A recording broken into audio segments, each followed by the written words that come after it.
우리가 계속해서 에베소서의 말씀을 우리가 나누고 있습니다. 에베소서는 이제 우리가 잘 아는 대로 교회론적인 관점에서 기록을 하고 있는 성경입니다. 그래서 1장부터 3장까지에서는 교회가 어떻게 세워져야 되는가라고 하는 교리적인 것에 대해서 말씀을 하고 있고, 그리고 4장부터 6장까지에서는 성도들이 어떻게 하나님이 원하시는 교회를 세워야 되는가, 그리고 성도들의 모든 생활은, 신앙생활이나 또한 교회 생활이나 일상생활은 어떻게 이루어져야 되는가라고 하는 관점에서 기록을 하고 있습니다. 그래서 오늘 우리가 읽었던 말씀은 이제 그러므로라고 하는 단어를 통해서 이제 1장부터 3장까지 말씀과 그리고 4장부터 이어지는 말씀에 대해서 연관을 시켜서 언급을 하고 있습니다. 바울은 그러므로라고 하는 단어를 통해서 이제 새로운 사유로서의 교회만 아니고 그 구성원으로서의 성도들의 신앙과 삶에 대해서 권면을 하고 있습니다. 그러면서 바울은 교회에 대해서 그리고 성도들에 있어서 가장 기본적이고 중요한 것을 언급하고 있습니다. 교회는 하나님의 집으로 하나 되어야 한다라는 것입니다. 그리고 그리스도의 몸으로 하나 되어야 함을 말씀하고 있습니다. 그래서 바울이 교회를 우리가 어떻게 이해해야 되느냐, 그리고 어떤 교회를 세워야 되느냐라고 하는 질문 가운데서 교회를 하나 되게 하라라고 말하고 있는 것입니다. 이것은 이제 교회의 일치성, 때로는 교회의 통일성이라고 하는 관점에서 설명을 하기도 합니다. 여러분, 성경적인 교회는 어떤 교회일까요? 부흥하는 교회는 어떤 교회입니까? 그리고 영향력 있는 교회는 어떤 교회입니까? 행복한 교회는 어떤 교회일까요? 그것은 그리스도를 머리로 하는 하나 되어지는 교회라고 하는 것입니다.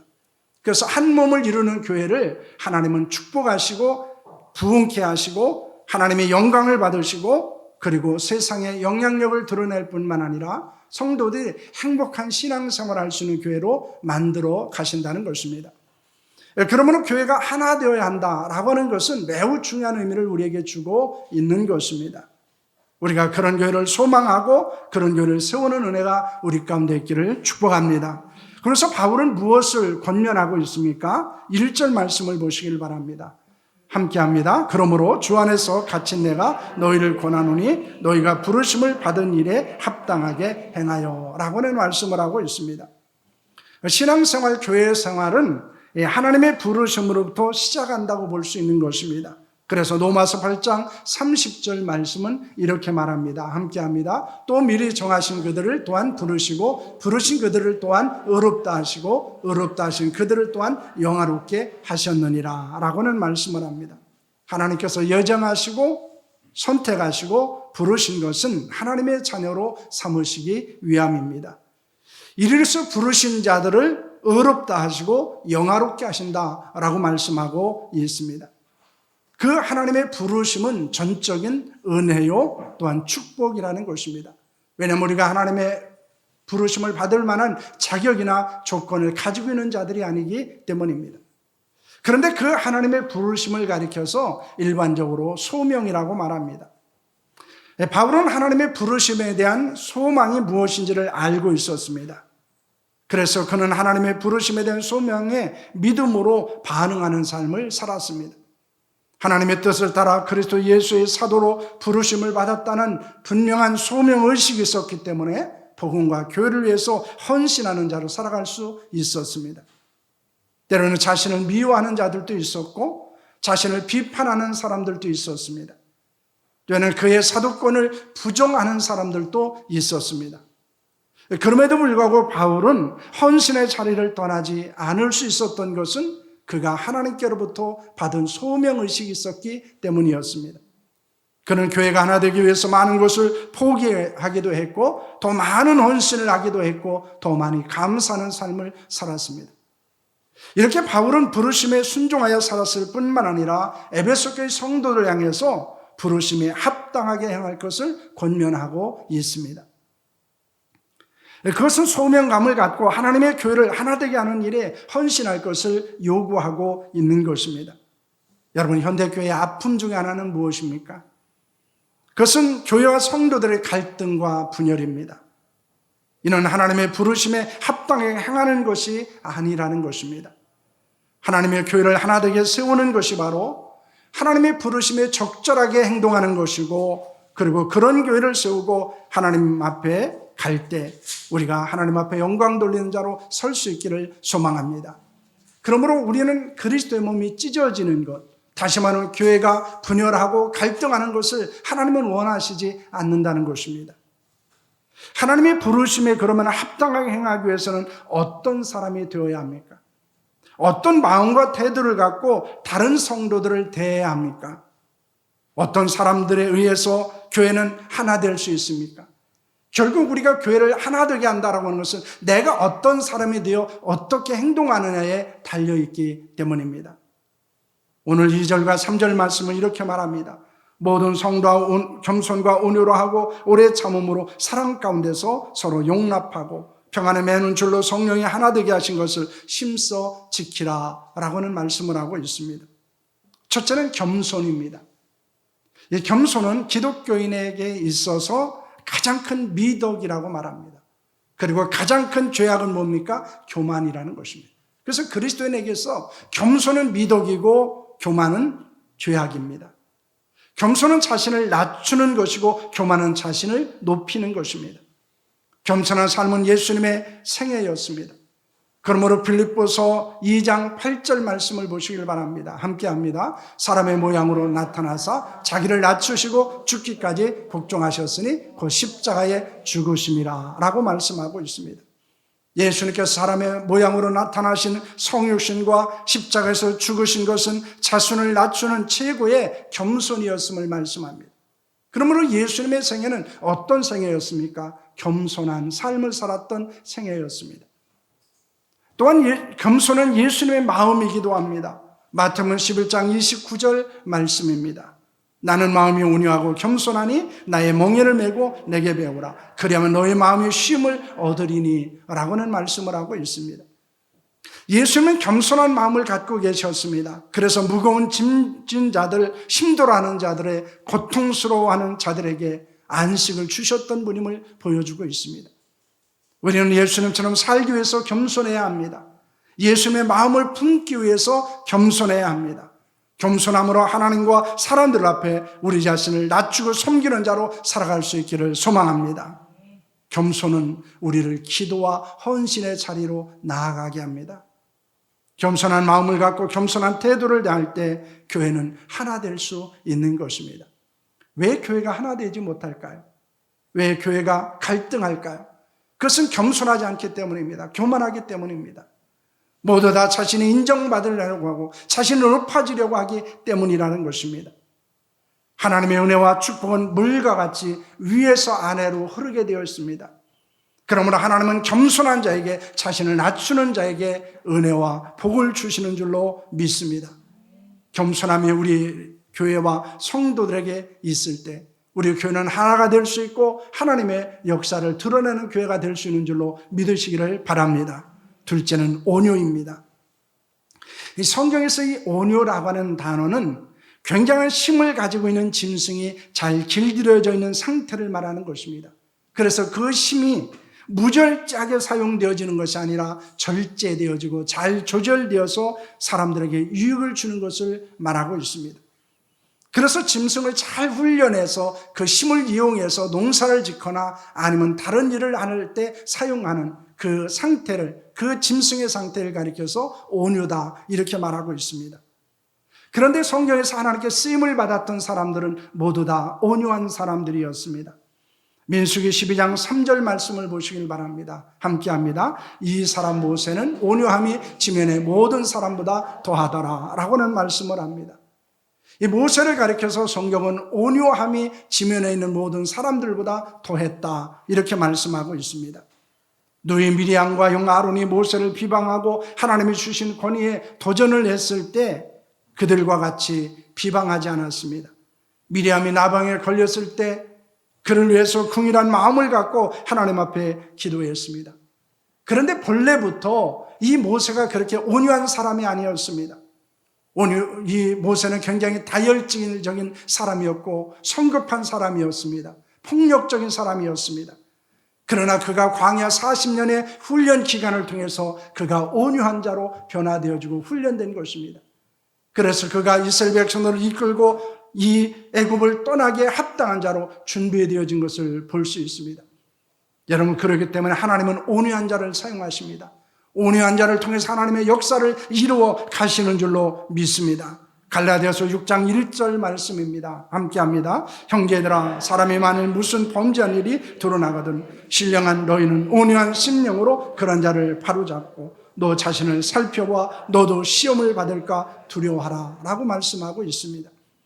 교회는 어떤 사람의 죄를 범했습니다. 그리고 그 죄가 드러나게 되었습니다.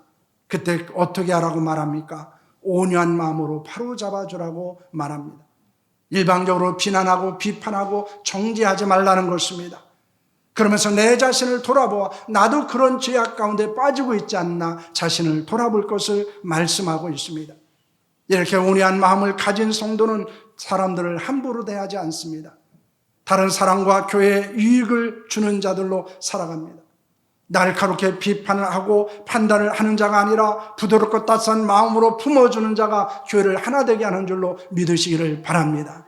그러므로 온유한 마음을 가지고 있었을 때 우리는 교회를 하나 되게 만들 수 있고 다른 사람을 품을 수 있고 그리고 교회는 행복한 공동체가 되는 줄로 믿으시기를 바랍니다. 셋째는 인내입니다.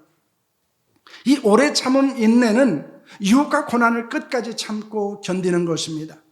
디모데전서 1장 16절 말씀입니다. 함께합니다. 그러나 내가 긍휼을 입은 까닭은 예수 그리스도께서 내게 먼저 일체 오래 참으심을 보이사 후에 주를 믿어 영생 얻는 자들에게 보내되게 하려 하심이라 라고는 말씀을 합니다. 바울은 교회의 박해자였습니다. 그리스도인들을 핍박하는 폭행자였습니다. 그는 괴수 중에 괴수였습니다. 그런 바울이 구원을 받고 복음을 전할 수 있게 된 것은 무엇 때문이라고 말합니까? 예수님의 긍휼하심과 인내하심이 있었기 때문이다 라고 말하고 있습니다. 이에 바울도 자신을 핍박하고 모함하고 복음을 거절하는 사람들을 향해서 인내했습니다. 그들의 영혼을 위해서 간절한 마음으로 기도했고 복음을 전하는 것을 끝까지 포기하지 않았습니다. 교회도 여러 가지 환난과 역경을 만날 수 있습니다. 우리를 아프게 힘들게 하는 사람들도 있을 수 있습니다. 때로는 깊은 상처를 받고 상식적으로 이해할 수 없는 일이 일어나기도 합니다. 그럴 때 쉽게 분노하고 상처를 받고 헌신의 자리를 떠나지 않아야 한다는 것입니다. 우리에게는 상처와 고난에 너무 예민하게 반응할 필요가 없습니다. 왜냐하면 예수님도 인내하셨고 바울도 인내했고 그리고 하나님의 사람들은 모두 인내하며 하나님의 뜻을 이루었던 사람들이기 때문입니다. 우리는 그럴 때 조용히 십자가 밑에 무릎을 꿇어야 합니다. 그 십자가 위에서 핍박과 조롱을 당하시면서 분노하지 않으시고 그들 위해서 기도하셨던 예수님의 인내를 생각해야 합니다. 가슴에 흘려간 후에 흘리신 피 사이로 그 피 사이로 우리를 바라보시고 죄인들을 바라보시는 예수 그리스도의 눈을 우리는 생각해야 됩니다. 그럼 우리는 좀 더 인내할 수 있습니다. 좀 더 참을 수 있습니다. 하나님의 거룩한 교회는 인내하는 사람들에 의해서 세워지는 것입니다.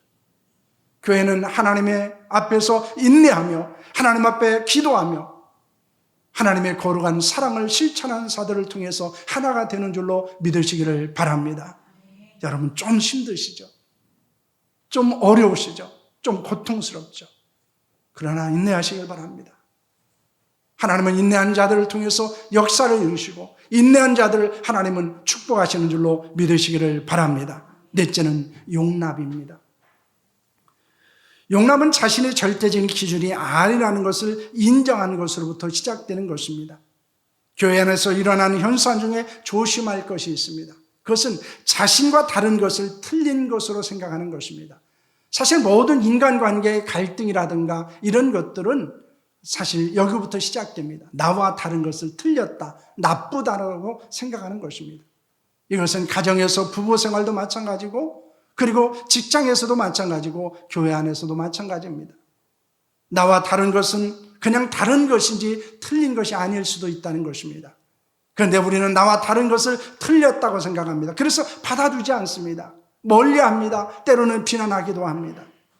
누가복음 6장 37절 말씀을 보시길 바랍니다.